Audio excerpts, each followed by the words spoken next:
It's the Locked On Podcast Network, your team every day. David Harrison here of the Locked On Washington Commanders podcast to share with you that U.S. Cellular has some great news, especially for you, a person listening to this podcast. Right now, you can get one line with unlimited data for just $29.99. So unlike other cell networks, you won't have to pay for lines you don't need just to get that good price. Get one line for $29.99 with unlimited data today. U.S. Cellular, built for us. Terms apply. Visit uscellular.com for details.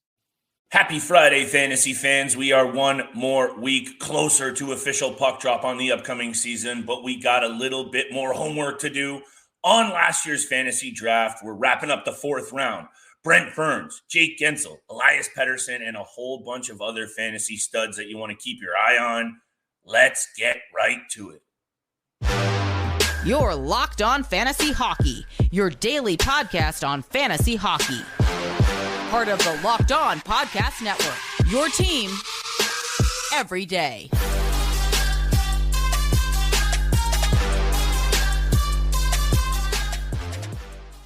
Thank you for joining us for the Friday episode of the Locked On Fantasy Hockey Podcast. I'm joined, as always, by my esteemed co-host, Mr. Steel Roden. On this side of the mic, it is your boy, Big Flip Livingstone. Thank you for making us your first listen every single day, even throughout the summer. I hope y'all been feeling this summer content, and we're going to continue to do what we've been doing, breaking down the 2022 fantasy hockey draft, a little bit of a rewind, Steel. We're finishing off that 4th round, and now it's starting to get real serious because I think you and I have talked a lot about back end of the draft, middle rounds. Now we're really going to start looking at players that either should or shouldn't be in these top 3-4 rounds. Lots of spicy names to get to on today's show. We're going to keep it short and sweet, but I'm going to turn it right over to you because maybe of all the players on this list, not maybe, definitely the oldest. What are you doing next year with Brent Burns? Still a very valuable fantasy asset. Very valuable, and he's an excellent fantasy hockey team defenseman. I think any team, any GM out there that can land him as a 4th or even a 3rd pair defenseman is very happy with their selection. Finished just outside the top 100 for fantasy points this past year. He was top 15 amongst the defensemen for fantasy points as well. So he still brings the value. He scores goals, has 18 this past year. He records points, had 61 in 82 games. Loves to shoot the puck from the blue line. We know he likes doing that, and he brings a ton of value on the power play with that as well. I think where his fantasy value starts to fall off, especially now at 38, 39 years old, are those other peripheral stats, the blocks and the hits have fallen down significantly. And that's why his fantasy value isn't amongst the top 10 defensemen anymore in the league at this point in the stage of his career. So, drafted 42nd overall in our fantasy hockey league. His ADP says 86.1, which I believe is way closer to the round where I believe Burns should fall to. I still think that he'll probably fall to the 9th or 10th round. Again, still a ton of fantasy value, but there's younger defensemen and more skilled defensemen out there.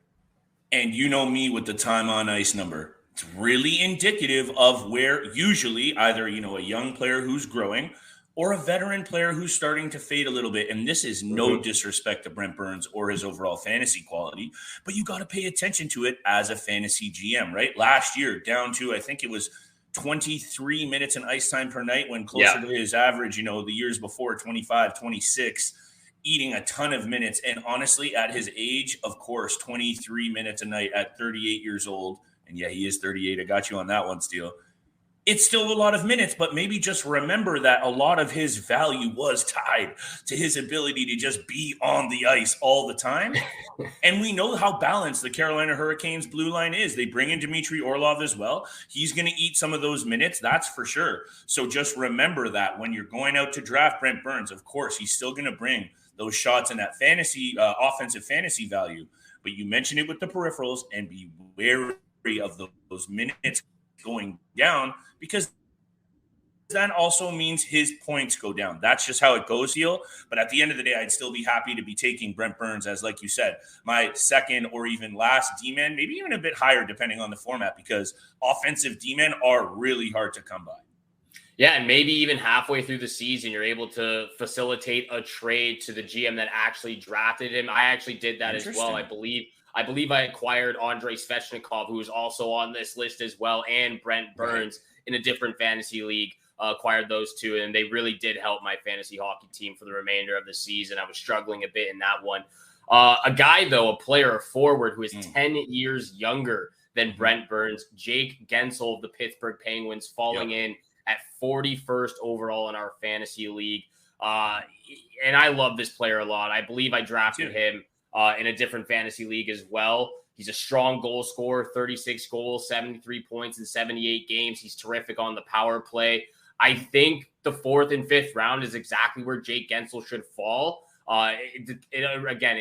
Depending on what this team, the Pittsburgh Penguins, will shape out to be at the start of the season, it looks like Kyle Dubas has done a phenomenal job, or a pretty good job so far with his first month and a half with the Pittsburgh Penguins. He's made some crucial adjustments. He's re-signed a few guys as well. He's obviously got to work with the cap space, but Jake Guentzel on the last year of his contract, $6 million. So he's looking to cash in on a long-term deal and for as much money as possible. Is there a finite rule of thumb where a guy is on his contract year that he produces? Absolutely not. But with Jake Guentzel, I'm willing to take the risk that this guy goes off this year to try and cement his payday. You can't hate that angle, Steele, especially when it's a guy who's got it done. And let's not forget how well he plays on Sidney Crosby's wing. That's where it comes down to with me. If Sidney Crosby does what he did last year, Jake Guentzel is a very, very valuable fantasy asset.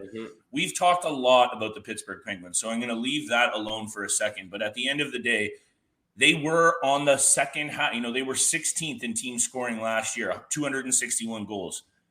Their offense isn't exactly a juggernaut. They can score. They bring in some moves. Lots of question marks with the Pittsburgh Penguins, and I think that might be leaving some GMs a little bit wary of taking Jake Guentzel. I wouldn't be. He's proven that he can get it done regardless of who is there, but it ties to Sidney Crosby. I wouldn't even hate trying to get Sid and Guentzel if you possibly could, because those nights that Pittsburgh goes off for a bunch of goals, they're going to be at the heart of it. Jake Guentzel, definitely still very valuable offensively. And at the end of the day, Steele, if Tristan Jarry can stay healthy, there's lots of ifs with this Pittsburgh Penguins team. Chris Letang can stay healthy. If some of these moves that come in and pan out, too many ifs usually might not lead to a good thing in the standings, but it still might hold a whole ton of fantasy value. We're going to continue to talk about that with Elias Pettersson, Svechnikov, Ekblad, Stutz. I might have to revisit that side bet that Steele lost back in the offseason. We'll see how it goes, but we know how it goes with our friends from AG1. Today's episode is brought to you by AG1, the daily foundational nutritional supplement that supports whole body health. Steele and I drink it literally every day, multiple times a day. We gave AG1 a try mainly because we were done with all the 100 pills, supplements, routines.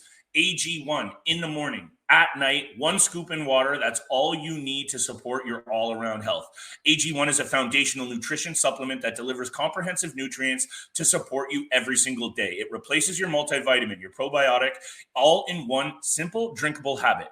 It's a science-driven formulation of vitamins, probiotics, and whole food source nutrients that's raising the standard for quality in the supplement game. You got to be checking out our friends from AG1, because if a comprehensive solution is what you need from your supplemental routine, you got to be trying AG1 to get a free 1-year supply of vitamin D and 5 free AG1 travel packs with your first purchase. Go over to drinkag1.com/NHL network. That's drinkag1/NHL network. You got to be checking it out today.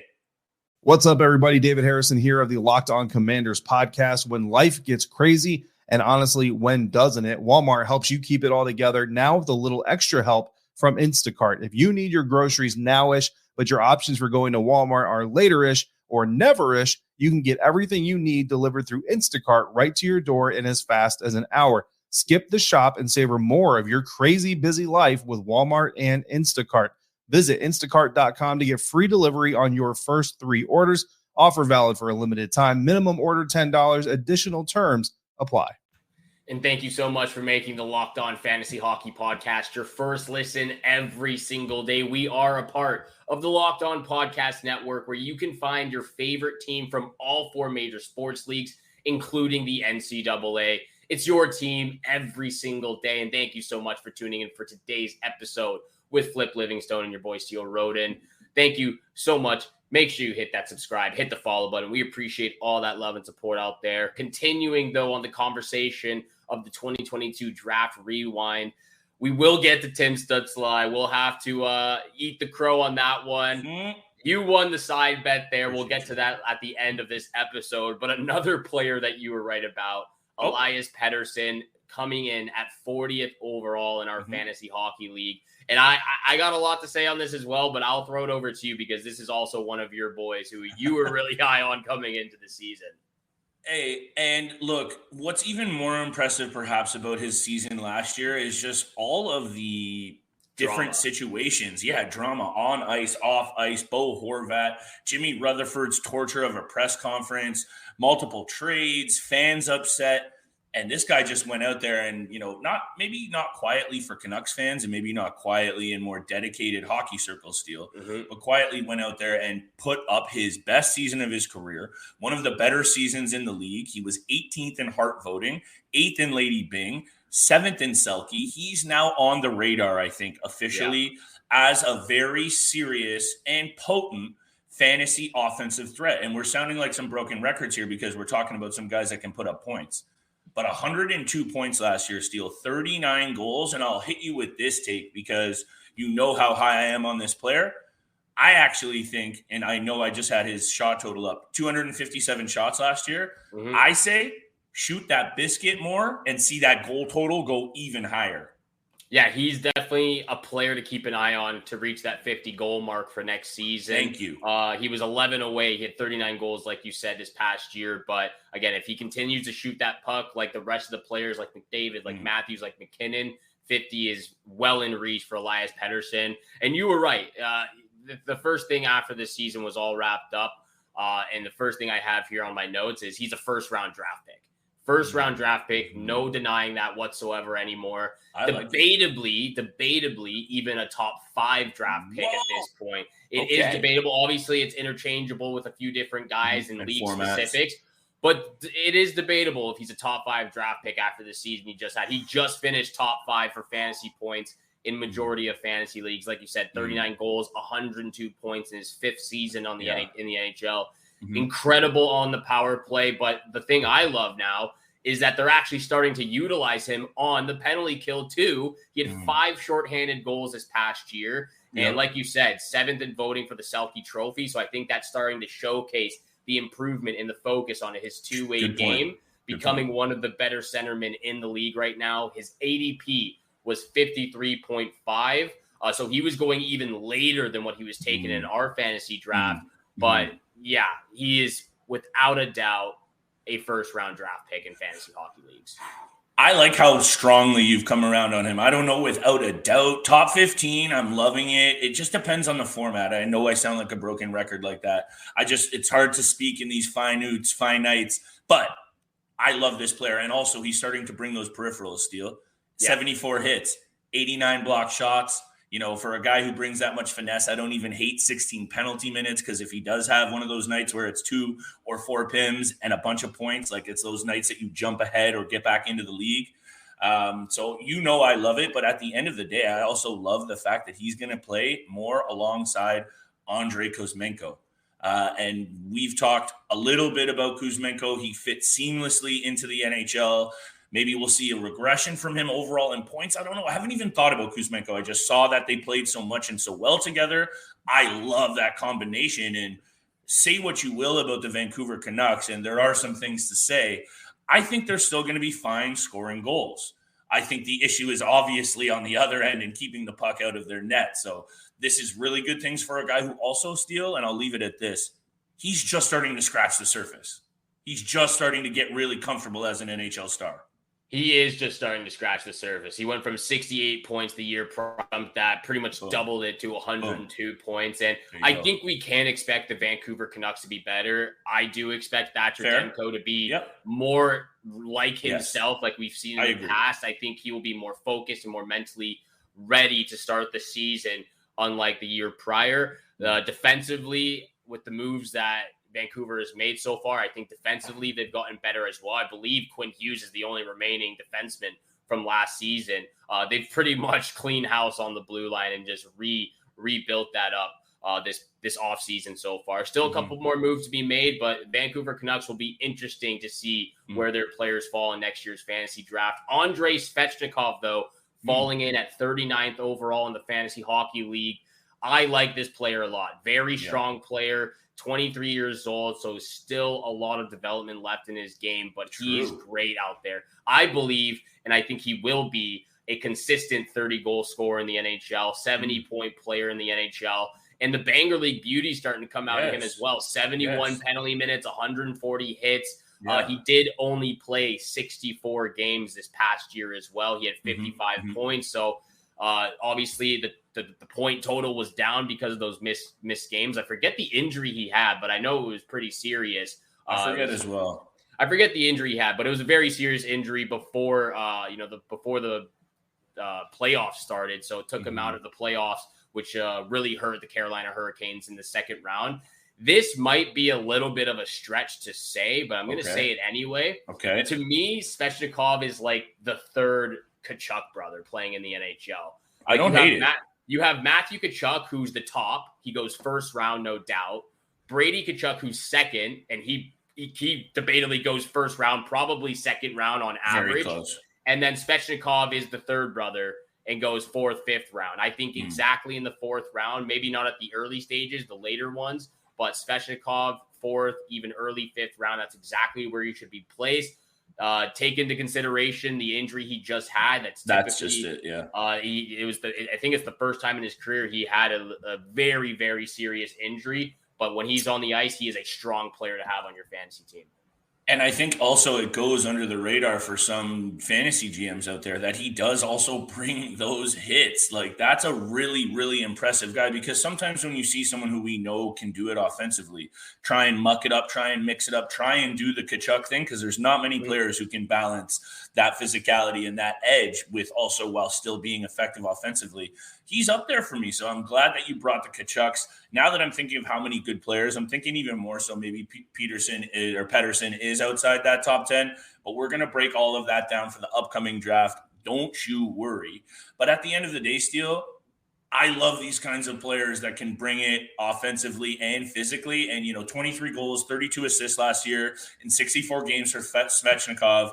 He was so critical to their success. I think we both saw that offensive punch and a little bit of that physicality, just not in the teeth of the attack of the Carolina Hurricanes. And I think that did end up really hurting them. I'm excited to see if he can come back from health. And lastly, that injury caveat is going to maybe back a few fantasy GMs off of him.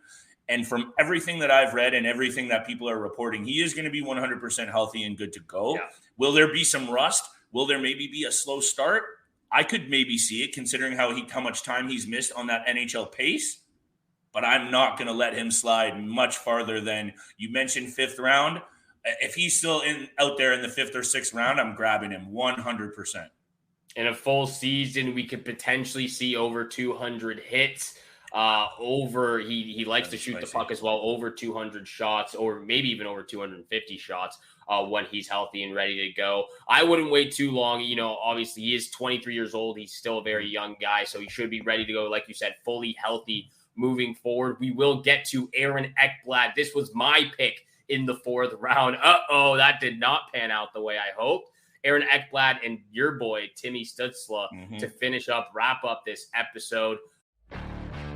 There's no off-season for the true NHL fan, and there are no off days for Locked On NHL. This off-season, Locked On NHL has you taken care of. In just 30 minutes every day, Locked On NHL will give you the latest on all the fireworks of the NHL off-season. Locked On NHL, free and available wherever you get your podcasts and on YouTube. Locked On Podcast Network, your team every day. But thank you so much for making the Locked On Fantasy Hockey Podcast your first listen every single day. Make sure you hit that subscribe, hit the follow button. We appreciate all that love and all the support you show us on this podcast. Monday through Friday, 7 o'clock in the morning Eastern time is when all of our episodes drop. So thank you so much for tuning in with your boy Flip Livingstone and Steele Roden. Aaron Ekblad was my boy in the 4th round, though, 38th overall. Tough one. And this is really where it hurt me in the fantasy hockey league. I still ended up making it work. I ended up doing pretty well. But his ADP was actually 37.1. So I was exactly right on the money pretty much on where to take him. The peripheral stats were there: 80 blocks, 80 hits, over 200 shots. He had 68 penalty minutes, 21 power play points, but the overall aggressiveness offensively, like we've seen in the past, and just being able to finish those opportunities was nowhere to be found this past year with the Florida Panthers. Had 38 points in 71 games compared to 57 points in 61 games the year prior. So for me, it was just one of those picks that didn't quite work out. I also think you were very right that I took him too early. I think I could have probably waited 2 or 3 more rounds, but it's just one of those picks that didn't work out. And it happens. And here we are airing out our dirty laundry for all of the internet to see still. Our mistakes are being, real focused in on, but that's okay, because not only is it going to help us learn, hopefully it's helping our listeners learn. And let's not forget, Aaron Ekblad was a first overall draft pick. For whatever reason, say what you will about the other picks that could have gone first overall. That brings a certain jazz to a player's name and his attention. And sometimes you have to separate those. Is he still bringing a ton of fantasy value? Is he still relevant? Of course. And D-men are really, really tough to fill. 57 points a year before and 61 games, like you mentioned. I think you reached a little bit. Unfortunately, also, he got hurt again. It didn't pan out. We could have been having a very different conversation if he even repeated his previous pace. Because, sure, maybe it would have been still slightly early. But if he put up 60 points in 82 games or even 50 points, I don't even think that's that bad of a move, because all those other peripherals that you mentioned. What's interesting also is his opportunity with the Florida Panthers. They now have had some step-out moments. Brandon Montour, we've talked about that at length. Gustav Forsling, maybe another year. His minutes are going to start to go down. I think that's a fact. Is he still important? For sure. I would just again say, if your league is starting to go deep in that defenseman category, I'm grabbing Ekblad in like maybe the 8th, maybe the 9th. It just all really depends, Steele, because in leagues where those banger categories count and it's a deeper league, Ekblad's value goes up because there's really not a ton of guys that bring everything to the game that he does. Injuries, though, huge, and his opportunity in Florida are going to make me wary here of this guy. That is the main concern with Aaron Ekblad. Those injuries have just followed him around every single season, and that hurts the fantasy value. That's always something you got to keep in the back of your mind. Number 37, though, 37th overall on this list, Timmy Stutzle, your boy. Again, another side bet that you were correct about, I believe. You were right about Elias Pettersson. You were right about Timmy Stutzle. I'll let you take this one for now. The projection was 80 points, and it was still bold headed into the season, like 58 points in 79 games the year before. And I think you probably would have been in the majority of people taking the under 80.5 points. So if he has an 80-point season, you still win your bet. Been a while since you and I have talked about bets, but that's actually a pretty smart one. I would have been in the minority taking the over there, but it panned out. And I think now the whole fantasy realm is all over Tim Stutzle. There is going to be no mistaking the fact that he is now a bona fide 85, 90-point threat. I could see a 100-point steal if he stays healthy and that Ottawa Senators team is successful. It has a lot to do with him. And it has a lot to do with that offensive unit. We're not going to go down that path because everyone who's watching hockey and listening to this show knows that the offense in Ottawa is elite. Tim Stutzle is a 3rd overall draft pick, 39 goals last year, 51 assists, 54 penalty minutes, though, Steele. Yeah. This guy is starting to bring value, 14 hits. We know he likes to throw his body around. To me, he has catapulted himself into the top 2 rounds. Yep. Maybe latest 3rd round, but I would say he shouldn't be going that late. I'm saying first 2.5 rounds for sure.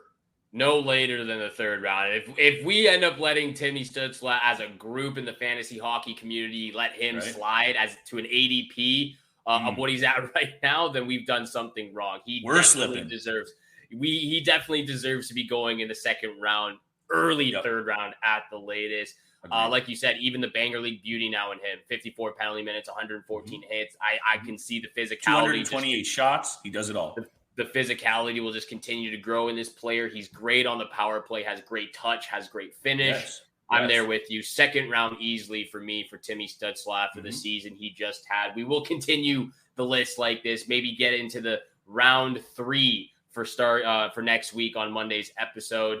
Thank you so much for making the Locked On Fantasy Hockey Podcast your first listen every single day. Make sure you're tuning in Monday through Friday, 7 o'clock in the morning Eastern time is when you can find all of our content. Have a great day out there. Have a great weekend as well. Good luck with all your summer bets, and we shall see you back here again tomorrow. Peace.